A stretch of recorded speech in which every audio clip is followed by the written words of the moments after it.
Jika putra-putri Bapak Ibu mengalami diare, dan biasanya kejadiannya di rumah, yang pertama-tama adalah harus usahakan bahwa bayi atau anak ibu Bapak terjaga status rehidrasinya. Artinya kecukupan air, terutama masukan, bisa dari ASI ataupun susu formula ataupun minuman yang dari makanan sehari-hari, misalnya jus dan seterusnya, sayur-sayuran, sop dan seterusnya.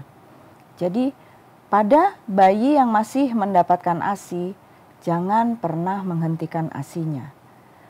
Pada bayi atau anak yang masih minum susu formula, entah itu menggunakan botol ataupun dengan gelas, jangan pernah mengencerkannya. Jadi pada saat awal biasanya kerusakan saluran cerna hanya terjadi setempat-setempat, tidak seluruhnya, hanya setempat-setempat, sehingga fungsi saluran cerna boleh dikatakan masih cukup baik, baik itu untuk pencernaan maupun untuk absorpsi nutrien. Jadi teruskanlah ASI, susu formula dan makanan sehari-harinya. Kadang-kadang orang tua menanyakan, apakah susu formula perlu diganti? Pada saat awal tidak perlu. Ya. Biasanya susu formula akan diganti bila nanti diare yang terjadi berlanjut terus sehingga dibawa ke dokter. Biasanya nanti dokter akan melihat gejala klinis terkait intoleransi laktosa. Jadi pada saat di rumah, teruskan makanan sehari-harinya termasuk ASI. Dan satu lagi adalah oralit, penggunaan oralit. Oralit itu diciptakan untuk mengganti cairan dan elektrolit yang keluar bersama diare ataupun muntah.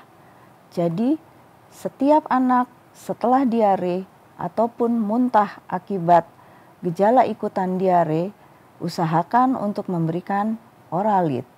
Caranya adalah dengan menuangkannya ke dalam gelas, kemudian kita sendok, berikan dengan sendok secara perlahan-lahan, agar mengurangi risiko muntah akibat pemberian yang terlalu besar jumlahnya dalam satu satuan waktu, karena anak biasanya haus. Jadi biasanya kalau diberikan dengan DOT, anak akan menghisap dengan eager dengan karena kehausannya, dan itu biasanya akan menginduksi muntah. Tentu akibatnya adalah status dehidrasi yang terjadi pada anak akan semakin memburuk. Ya. Kadang-kadang orang tua menanyakan, apakah perlu kita berikan obat pada saat di rumah?